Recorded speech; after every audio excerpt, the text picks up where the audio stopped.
नमस्कार, राम राम सा कृष्णा बुल्स के इस नए और एजुकेशनल वीडियो में आप सभी का वेलकम है। दोस्तों आज हम बात करेंगे निफ्टी, बैंक निफ्टी और सेंसेक्स के ऊपर और बात करेंगे एफआईज एंड डीआईज के डाटा के ऊपर कि ये एफआईज एंड डीआईज का डाटा क्या होता है और किस तरह से मार्केट पे इफेक्ट डालता है। देखो नॉर्मली प्रिडिक्शन तो हम करने वाले हैं और याद रखिएगा पूरी तरह से एजुकेशनल वीडियो है बिकॉज मैं कोई सेबी रजिस्टर्ड नहीं हूँ। सो ये बाय सेल का रिकमेंडेशन नहीं होगा, केवल शिक्षा के लिए और एजुकेशन के लिए इस वीडियो का आप प्रयोग कर सकते हैं और ये केवल मंडे तक वैलिड रहेगा। ट्यूसडे को इस वीडियो का कोई महत्व नहीं रहने वाला है। तो दोस्तों अभी हम शुरू करते हैं एफआईज एंड डीआईज की एक्टिविटी से। यहां पे देखिए ये है एफआईज का कैश मार्केट जो कि रेड कलर में दिखाई दे रहा है। एफआईज मतलब होते हैं फॉरेन इन्वेस्टर्स, यूं समझ लीजिए कि विदेशी फंड। देशी भाषा में मैं आपको समझा रहा हूं। एफआईज मतलब विदेशी फंड, डीआईज मतलब डोमेस्टिक फंड, मतलब हमारे यहाँ के। सो एफआईज ने 6769 मतलब 6769 करोड़ की सेलिंग की है, जबकि 7068 करोड़ की बाइंग हुई है। मतलब ओवरऑल न तो बाइंग हुई और न ही सेलिंग हुई, दोनों तरफ से देखा जाए तो अगर आप इसको देसी तरीके से देखेंगे तो तराजू के दो पल्लड़ हैं, एक पल्लड़ रेड कलर में, एक पल्लड़ ग्रीन कलर में है। सो दोनों की डायरेक्शन अलग अलग है, इसलिए हो सकता है मार्केट ना तो पुट में जाए ना कॉल में जाए और कांस्टेंट होके, या फिर यूं कह सकते हैं कि साइडवेज हो जाए, ऐसी स्थिति बन सकती है। सेकंड, अब यहीं पे इसी एफआईज डीआईज की पोजीशन के बाद में मैं अगर एफआईज फ्यूचर्स इंडेक्स देखता हूं तो इन्होंने फ्यूचर्स में टोटल सेलिंग की है। देखो ये एफआईज की दिखा रहा हूं मैं यहाँ पे, ये जो सेलिंग है ना इनकी फ्यूचर्स में है। अगर आप यहाँ पे देखेंगे तो इन्होंने फ्यूचर्स में जबरदस्त सेलिंग की है, निफ्टी में भी की और बैंक निफ्टी में भी। वहीं अगर मैं बात करूं ऑप्शंस की इन्होंने ऑप्शंस में क्या किया है तो ये ऑप्शंस का है। ऑप्शंस में इन लोगों ने 10,111 करोड़ की बाइंग की है निफ्टी में और 9,693 करोड़ की बाइंग की है बैंक निफ्टी में।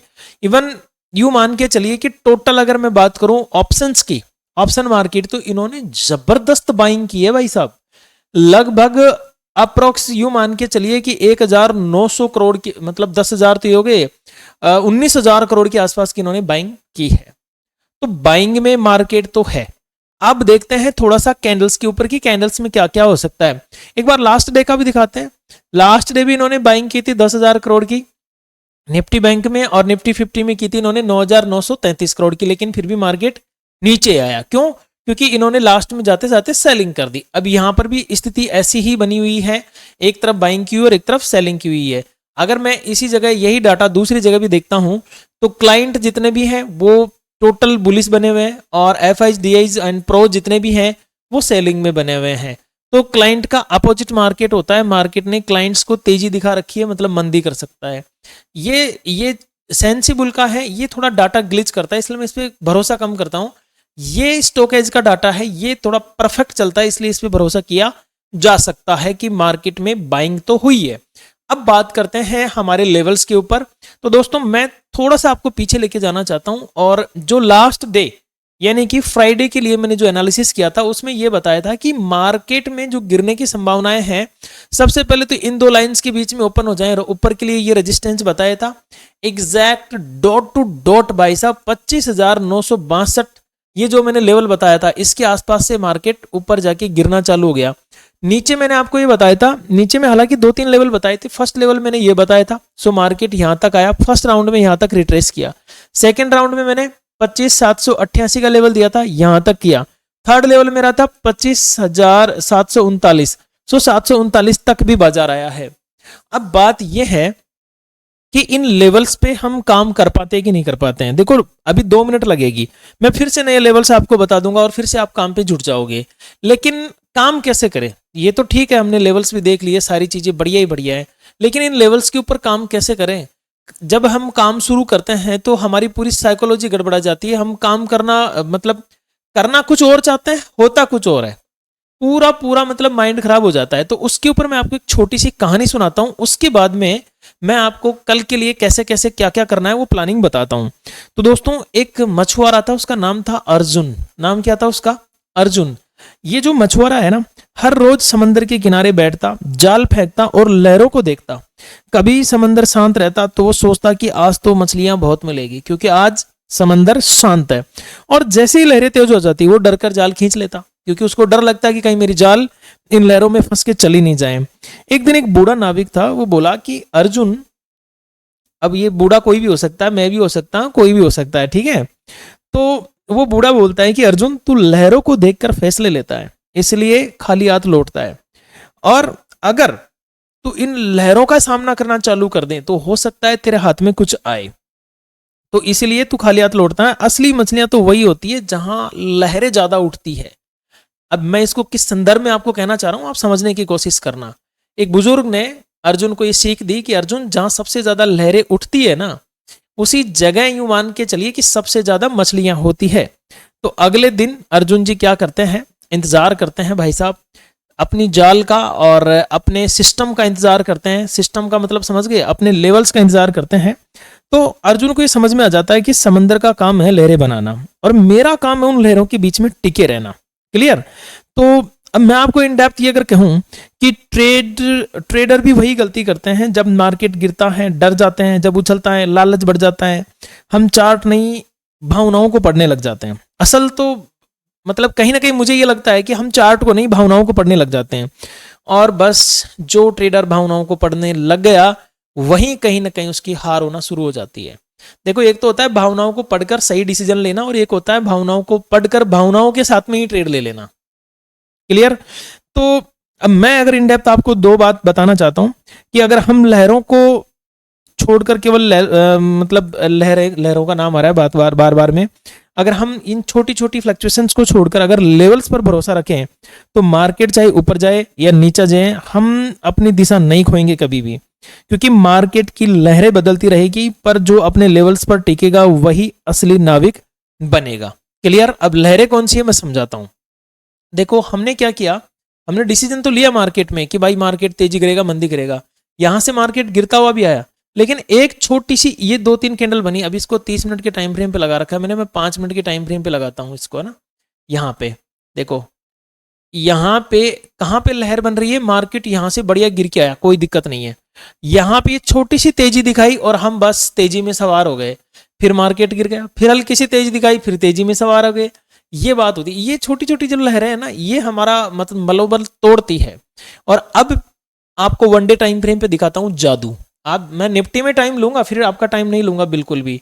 सो यहां पर हम अगर वन डे टाइम फ्रेम पे देखते हैं ना, तो निफ्टी में कल मैंने एक शॉर्ट वीडियो भी बताया था कि मुझे मेजर लेवल कहां पे नजर आ रहा है, 25,500 का। सो ये जो लेवल बनाना, ये वाला, ये ऐसा सिनेरियो है कि ये नॉर्मली गिरता नहीं है, ये गिरता नहीं है। अगर गिर ही गया तो बात अलग है, बाकी गिरने वाला सिनेरियो नहीं है। हो सकता है कल मार्केट को यहीं से सपोर्ट मिलना चालू हो जाए और वापस रिकवरी दिखा दे 26,000 तक, चांसेस हैं। क्योंकि देखो, ये जो लेवल है ना, इसको कहीं ना कहीं मार्केट ने टैप कर लिया है, और अगर अब टैप करना आया तो ये जो मेन लेवल दिख रहा है आपको, ये एफवीजी है, यहाँ पे पूरी तरह से इसको फिल करने आएगा बाजार। तो यहाँ पे अगर नीचे आता है तो 25,463 और 25,500 ये मार्केट में मेजर लेवल बन के आते हैं। और साइकोलॉजिकल अगर हम सोचें तो जो लोग 26,000 के ऊपर टिके थे, जब मार्केट 26,000 के ऊपर क्लोज हुआ था, तो 26,000 के ऊपर बहुत बढ़िया पोजीशंस बनाई गई थी। जब तक ये जो 26,000 के ऊपर कॉल पोजीशंस बना के बैठे हैं ना, इनका दम नहीं घुटेगा, जब तक ये हार नहीं मान लेंगे, पूरी तरह से टूट नहीं जाएंगे, तब तक मार्केट ऊपर नहीं जाएगा। ये इनको तोड़ने के लिए आ रहा है। जो 26,000 पे तेजी करे थे ना, ये साइकोलॉजिकल तेजी थी, मनोवैज्ञानिक तेजी थी। एक यूं मान के चलिए कि बबल था, ये फूट गया अचानक। अब क्या हो सकता है, अब देखो, जैसे ही ये लोग हार मानना शुरू करेंगे, ये मार्केट हो सकता है वापस से तेजी करना स्टार्ट कर दे। ये मैं एक साइकोलॉजी की बात बता रहा था दोस्तों। अब बात करते हैं हम रियल लेवल्स पे, जो कि चार्ट हमें क्या बोलता है। सो मैं 5 मिनट के टाइम फ्रेम पे आ जाता हूं दोस्तों, और अपने लेवल्स हम यहाँ पे डॉट टू डॉट मार्क कर लेंगे, क्योंकि मैंने भी आपको दिखाया ना, हमारे लेवल से एकदम डॉट टू डॉट चलते हैं। लेवल्स में कभी कोई खामी नहीं आती है। भरोसा करना नहीं करना ये आपका काम होता है, क्योंकि एजुकेशनल वीडियो है ये। 25,722 मेरा एक लेवल है, यहां पे मार्केट की क्लोजिंग है 722 है, याद रखिएगा। ओके, सो 25,700 पे मैं सपोर्ट मान के चल रहा हूं, और 25,765 पे मेरा एक रेजिस्टेंस है कल के लिए, मंडे के लिए, यानी कल यानी सोमवार के लिए। अगर मार्केट इनके बीच में होता है तो मैं ट्रेड करना पसंद नहीं करूंगा। यहां पे नो ट्रेड जोन है ये। ओके ओके, चलो कल अगर मान के चलो थोड़ा सा 700 तक मार्केट जाके सपोर्ट ले लेता है, तो फिर 765 का मेरे लिए पहला टारगेट रहेगा। और अगर 765 के ऊपर मार्केट टिकना चालू कर देता है तो फिर सुन लेना आप कैसे कैसे काम करना है। देखो मैं रिपीट नहीं करूंगा क्योंकि ऐसे रिपीट करने से वीडियो बहुत लंबा हो जाता है। सो मैं अब आपको यहाँ पे फटाफट बताने की कोशिश करूंगा इन शॉर्ट। ओके, सो देखिए यहाँ पे अगर कल मार्केट 25,765 के लेवल को ब्रेकआउट कर देता है और इसके ऊपर टिकना शुरू कर देता है, शुरू का बता रहा हूं मैं, 9 बजे मतलब 9:15 भी तो मार्केट खुलता ही है, 9 बजे से लेकर 10 बजे के बीच बीच में फिर ऊपर की तरफ ये रन हो जाना चाहिए।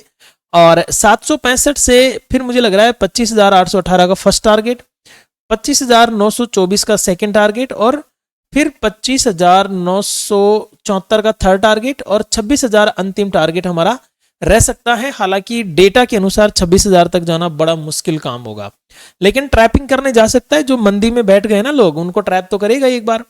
अगर मार्केट गलती से गैप डाउन हो जाए और 25,700 के नीचे चलना चालू कर दे बाजार, तो फिर हमारे लिए कौन कौन से लेवल्स होंगे? तो 25,663, ठीक है, और 25,621 और 25,520 ये हमारे लिए मेजर सपोर्ट रहेंगे। अंतिम जो सपोर्ट रहेगा वो 25,463 का रहेगा अभी तक जो अंतिम सपोर्ट नजर आ रहा है निफ्टी 50 में। अब बात करते हैं कि बैंक निफ्टी में क्या हो सकता है। देखो एक्चुअली दरअसल बैंक तो मंदी करना ही नहीं चाहता। वन डे टाइम फ्रेम पे आप देखोगे ना, बैंक मंदी करना ही नहीं चाहता, जबरदस्ती बैंक से मंदी करवाई जा रही है। बैंक नहीं चाहता वो मंदी करे, ठीक है। बैंक के सामने ये एक लेवल है, बहुत इंपॉर्टेंट लेवल है, यहां तक आ सकता है। हालांकि साइकोलॉजिकल लेवल होता है एक, लेकिन ये जो कैंडल बनी हुई ना, इसको टैप करने के लिए, डबल बॉटम बनाने के लिए आ सकता है बाजार। अब देखते हैं लेवल्स इसमें कौन कौन से हमारे इंपॉर्टेंट है। 15 मिनट के टाइम फ्रेम पे देख लेते हैं इसमें। 15 मिनट के टाइम फ्रेम पे जो लेवल मुझे नजर आ रहे हैं फिलहाल तेजी की बात करें तो अगर मार्केट 57,832 इसके ऊपर सस्टेन होता है, क्लोजिंग 57,776 है, तो फिर 57,955 फर्स्ट टारगेट, 58,159 सेकेंड टारगेट और 58,408 मेरा ये फोर्थ टारगेट रहेगा। थर्ड टारगेट मेरा 58,271 है। क्लियर? यहां तक बाजार तेजी कर सकता है अगर थोड़ा सा बूम आता है तो। अगर बात करें मार्केट में मंदी आना होगी तो देखिए 57,703 ये मेरा एक लेवल है। यहां से अगर बाजार गया 57,507 फर्स्ट साइकोलॉजिकल लेवल। जिन्होंने बीटीएसटी कर रखी है, सुनो यहां पे, अगर जिन मित्रों ने बीटीएसटी कर रखी है, निफ्टी में कर रखी है और मंडे ट्यूसडे की एक्सपायरी है, तो आप बहुत सावधान हो जाओ। मुझे लगता है आपको कहीं ना कहीं एक एसएल तो फिक्स कर लेना चाहिए। ओके, तेजी में आपने कर रखी है तो।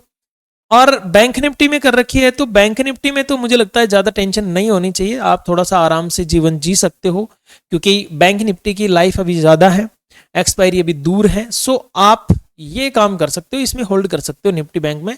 मतलब मेरी तरह से कोई रिकमेंडेशन नहीं है, मैं एजुकेशनल पर्पज से बोल रहा हूँ और ये पेपर ट्रेड के लिए बोल रहा हूँ। लेकिन निफ्टी और सेंसेक्स में थोड़ा सा रिस्की रह सकता है मामला मित्रों। अब देखते हैं अगर 507 का लेवल टूट गया तो 57,387 ये मेरा सेकंड टारगेट, 57,222 मेरा third target and 56 round figure में है ये 1000 मेरा फोर्थ टारगेट इसमें हो सकता है। बात करें मित्रों सेंसेक्स की कि सेंसेक्स में क्या हो सकता है क्या नहीं हो सकता, एक बार इसके ऊपर भी बात कर लेते हैं। और बात करते करते मैं आपको बता दूं दोस्तों, अगर आपने अभी तक हमारा टेलीग्राम चैनल ज्वाइन नहीं किया है तो प्लीज टेलीग्राम चैनल को ज्वाइन कर लीजिए। और आपने वीडियो को लाइक नहीं किया है तो वीडियो को लाइक कर लीजिए प्लीज। टेलीग्राम चैनल का लिंक कमेंट में मिल जाएगा और डिस्क्रिप्शन में भी मिल जाएगा। वीडियो को लाइक और कमेंट जरूर कर दीजिए क्योंकि देखो अभी आपके मोटिवेशन के लिए मैंने आपको एक कहानी सुनाई प्यारी सी, तो अब मुझे आप कोई कहानी तो सुना नहीं सकते क्योंकि कमेंट में इतना लंबा कमेंट आप कर नहीं सकते। बट आप अगर कोई प्यारा सा कमेंट करते हो ना, कुछ भी XYZ जो आपके मन में हो, वही मेरे लिए मोटिवेशन है। और एक प्यारा सा लाइक अगर आप दबा देते हो वही मेरे लिए मोटिवेशन होता है। और अगर आपने चैनल को सब्सक्राइब नहीं किया है तो चैनल को सब्सक्राइब करके बेल आइकन जरूर दबा लें। अब देखिए सेंसेक्स जी कल कहीं पर भी ओपन हो क्या फर्क पड़ता है, किधर भी ओपन हो सकता है, लेवल्स हैं कहीं पर भी जा सकते हैं। अभी जो क्लोजिंग है वो 83,938 की है, मतलब 83,938। सो कल मैं ये मान के चल रहा हूं अगर ये बाजार 84,076 इसके ऊपर सस्टेन होता है तो मुझे फर्स्ट टारगेट देखने को मिल सकता है 84,245, सेकेंड टारगेट मेरे को मिल सकता है 84,395 और थर्ड टारगेट मेरा हो जाएगा 84,000 84,612। 3 टारगेट मेरे सेंसेक्स में तेजी की तरफ हो सकते हैं। बात करें मंदी की, तो देखिए मंदी में मैं यहाँ पे 4 टारगेट लेके चलूंगा। अगर 83,894 का लेवल ब्रेकडाउन होता है तो यहाँ से मार्केट आ सकता है फिर 83,790, ठीक है, 83,790 और 83,624 एंड 83,501, ठीक है। अभी मैं 500 तक के लेवल के लिए ही तैयार रहूंगा, उसके बाद में मार्केट गिरता है तो और फिर हम तैयारी कर लेंगे। ओके दोस्तों, सो कल मिलते हैं लाइव एनालिसिस में। अगर आप लाइव में मेरे साथ जुड़ना चाहते हैं तो इस चैनल पे सब्सक्राइब करके बेल आइकन दबा लो, ताकि जैसे ही मैं लाइव शुरू करूं आप लोगों के पास में नोटिफिकेशन चला जाए। क्लियर? और टेलीग्राम चैनल जरूर ज्वाइन कर लेना। अंत में फिर से कहूंगा, लाइक जरूर कर दीजिए मित्रों, आपका लाइक और कमेंट मेरे लिए एक मोटिवेशन का काम करता है। चलिए मिलते हैं अब कल लाइव एनालिसिस में। अगर कोई कंफ्यूजन हो तो कमेंट कीजिए, मैं डेफिनेटली आपको जवाब दूंगा।